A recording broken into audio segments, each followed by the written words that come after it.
Olá, meu nome é Brenda Stulano, eu sou psicóloga clínica, eu espero que esteja tudo bem com você. Hoje a gente vai falar um pouco sobre autenticidade, sobre o que é autenticidade, como ser uma pessoa mais autêntica. Bom, dentro da psicologia, se tem muito estudo sobre autenticidade, inclusive, um dos autores, um dos grandes autores dentro da psicologia, que se chama Carl Gustav Jung, que é um psiquiatra suíço, teve grande contribuição para o estudo de tornar-se a si mesmo, para o Jung, inclusive, a implicação humana é de tornar a si mesmo, né?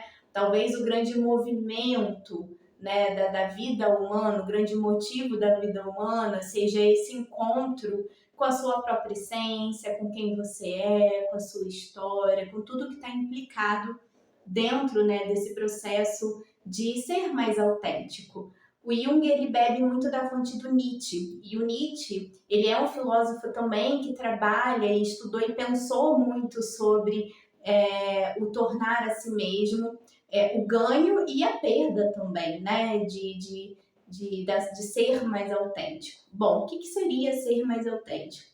Porque eu vejo assim que muito se confunde a autenticidade com uma atitude extrovertida, uma atitude sempre autoconfiante. É uma imagem culturalmente que a gente cria de autenticidade como uma imagem de uma pessoa, como eu disse, né? Sempre muito feliz, bem consigo mesmo. E não é bem assim, porque a autenticidade é uma construção também, né? A autenticidade, ela tem muitos tabus em torno, justamente por conta, como eu falei, dessa projeção cultural de uma imagem do que é uma pessoa autêntica. Mas, na verdade, a autenticidade, ela é um processo difícil, mas ela pode ter uma via muito mais simples do que a gente imagina, né?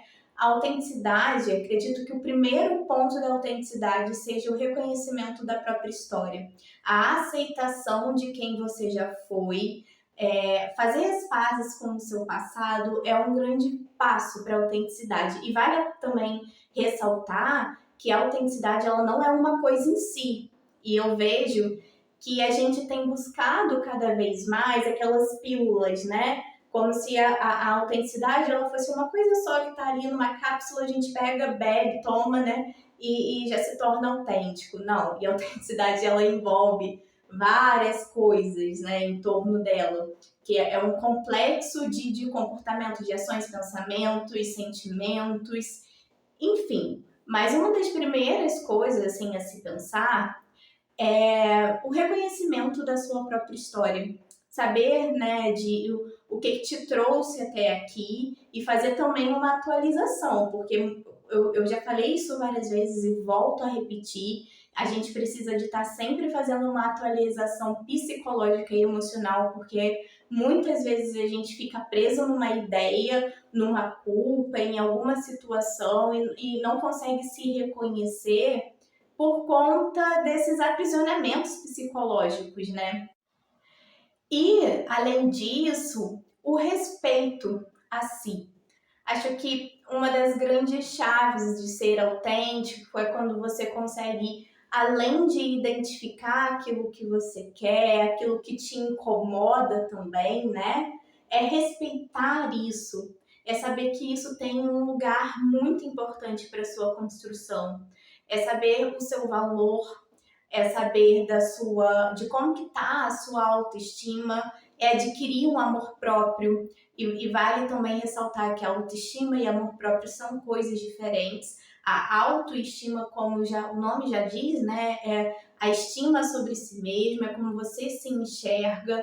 O amor próprio, ele já é diferente, ele é aquela construção da sua relação com você mesmo. Às vezes a sua autoestima ela pode estar baixa, às vezes a sua autoestima ela pode estar um pouco mais ali num nível saudável, mas o amor próprio, ele é uma coisa que ele precisa de estar sempre ali, até nos momentos difíceis, né? Porque é através do amor próprio que a gente consegue se respeitar. E o respeito também, ele vai nos dando mais amor próprio. E aí que tá, quando eu falei, né, no início do vídeo, sobre esse estigma cultural da autenticidade como uma pessoa sempre bem, é simplesmente um tabu, é simplesmente um estigma e uma imagem estereotipada, né? E, inclusive, isso distancia, às vezes, algumas pessoas. Eu vejo, às vezes, pessoas que são autênticas, mas que não se enxergam assim e que, às vezes, dentro de um processo de psicoterapia, quando eu falo isso para a pessoa consegue visualizar porque tem aquela imagem muito distorcida do que é, né, a autenticidade. E por que eu tô falando sobre isso, né? Porque quando você começa a se respeitar, você começa a entender que muitas vezes você vai ter que desagradar o outro. Você vai ter que falar um não, você vai ter que respeitar aquilo que você sente, você vai ter que entender os seus limites, você vai ter que não só entender, mas como colocar em prática, respeitando e atuando no seu limite, né? Falando os seus nãos, entrando em situações que você se sinta confortável de entrar e recusando aquelas que não têm nada a ver com você nesse momento. E isso é muito importante, porque a partir do momento que você tem esse respeito, esse autorrespeito, você começa a ter uma relação muito diferente com você. Que, assim, nos dá para pensar outra questão que tem muito a ver com a autenticidade, né? Que são as demandas externas. E as demandas externas são de microgrupos a macrogrupos, né? Desde ali da sua família, do que a sua família te espera de você? Como que a sua família se organiza? Qual a sua dinâmica familiar? Porque muitas vezes você se diferencia, mas essa diferenciação às vezes vem com peso, com culpa, vem com uma certa autocobrança também, e vem com a cobrança externa também, né? E não só familiar, como escolar, como todos os ciclos que você vive, né? Algo maior também que a gente pode pensar, né? Algo mais macro, como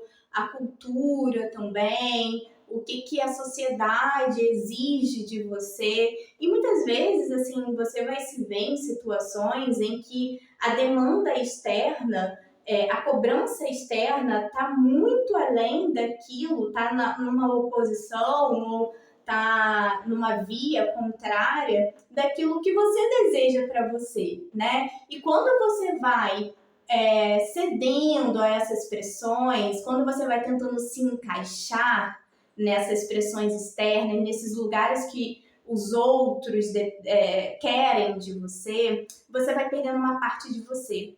Aí você vai perdendo aqui uma parte, aí você vai perdendo amanhã outra, e depois outra, e vai cedendo. Depois, quando você vê, você tá todo fragmentado e você já não sabe mais quem você é. Que é, né, inclusive, uma das coisas que eu sempre falo e que eu acho muito importante é que a gente precisa de ser inteiro. A autenticidade é ser inteiro. E aí a gente entra numa outra, né, proporção da autenticidade, que é você acolher a sua vulnerabilidade. A sua vulnerabilidade, ela pode ser muito sua amiga, porque é justamente ali que está o seu trabalho, né? Que está ali a sua aceitação, que está ali o seu exercício para consigo mesmo do seu amor próprio, porque as nossas qualidades, aqueles lugares bons, ok, a gente é fácil lidar com isso. Mas e quando a gente tem que lidar com os nossos defeitos, com as nossas vulnerabilidades? Como que a gente é perante aquilo que não é tão legal assim dentro da gente, que a gente precisa de transformar ou que a gente não consegue ainda transformar?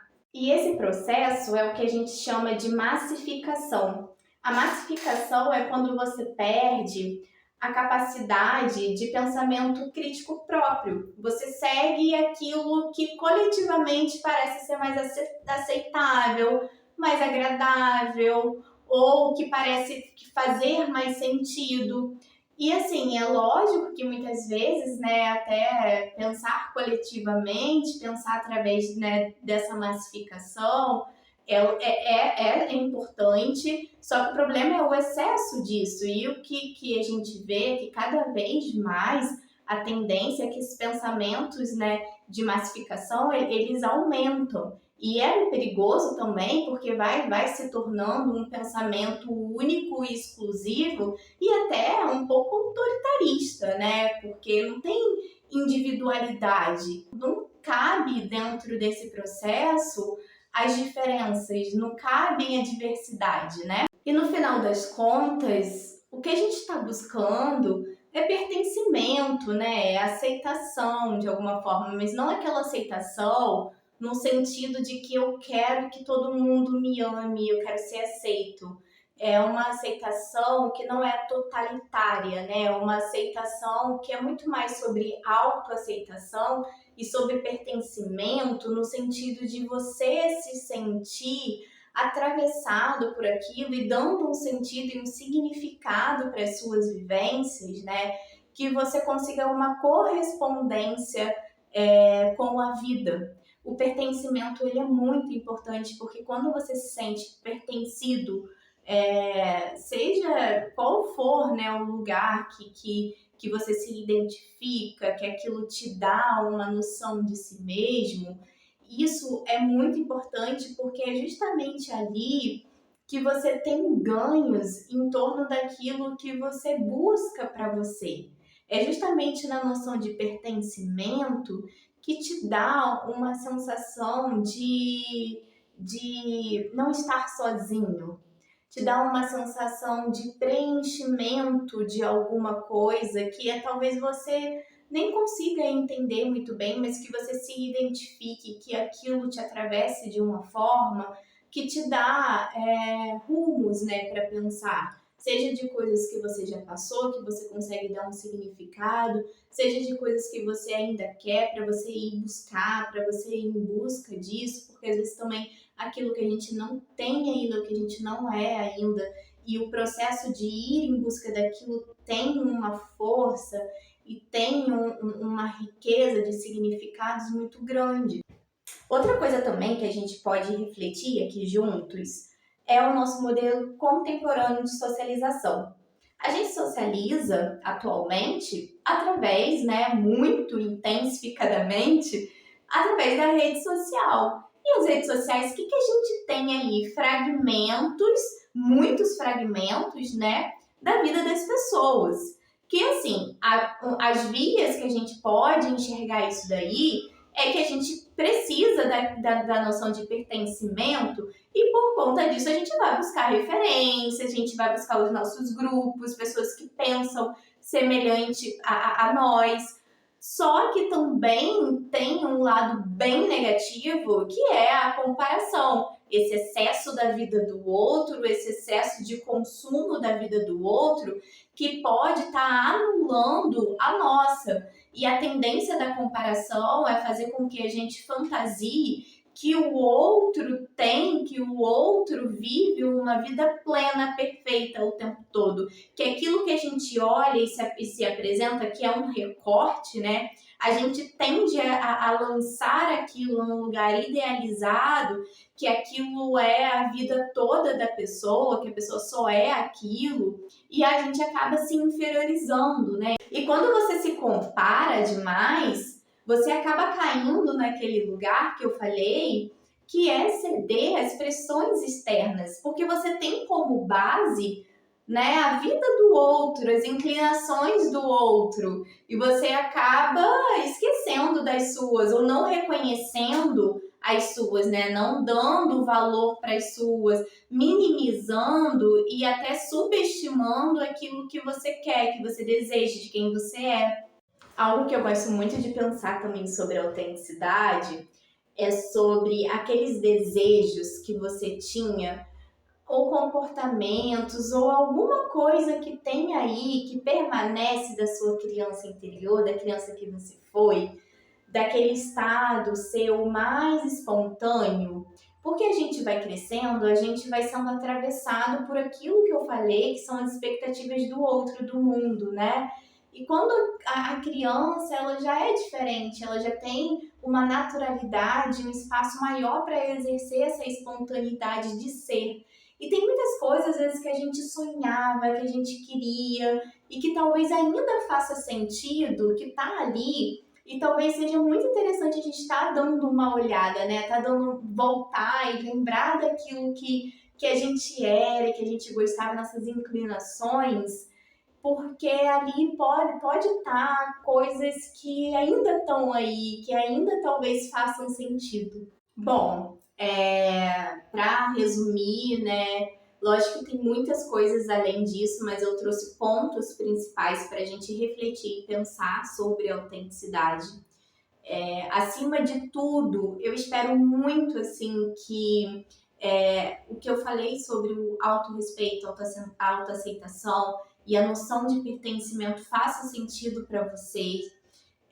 E eu espero muito também que você cada vez mais consiga não ceder à pressão externa, não querer viver uma vida em função de agradar o outro, porque, como eu falei, o agradar o outro, ele tem ganhos. Lógico que você vai ter ganhos ali, né? Mas a perda que vem com eles, porque tudo na nossa vida a gente tem ganhos e perdas, né?